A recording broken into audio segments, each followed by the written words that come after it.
ফোঁটা পানি আর একটা রুটি দিয়ে কেউ জান্নাতে যেতে পারে? বিশ্বাস হচ্ছে না?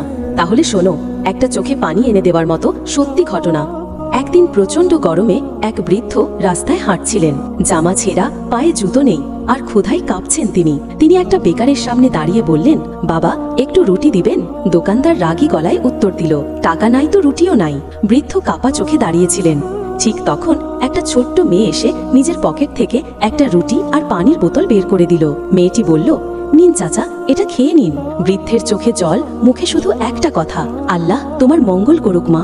বহু বছর পরে সেই ছোট্ট মেয়ে এখন একজন সফল তরুণী, কিন্তু একদিন এক দুর্ঘটনায় কোমায় চলে যায়। ডাক্তাররা জানিয়ে দিল বাঁচার সম্ভাবনা নেই। মা ভেঙে পড়লেও নামাজে দাঁড়ালেন, হে আল্লাহ, আমার মেয়ে তো একদিন এক ক্ষুধার্তকে খাবার দিয়েছিল। তুমি তো সব দেখো, তুমি তো দয়ালু, তুমি আমার মেয়েকে ফিরিয়ে দাও। সেদিন রাতেই মেয়েটির চোখ খুলে যায়। সে ফিসফিস করে বলল, মা, আমি যেন কোথায় ছিলাম?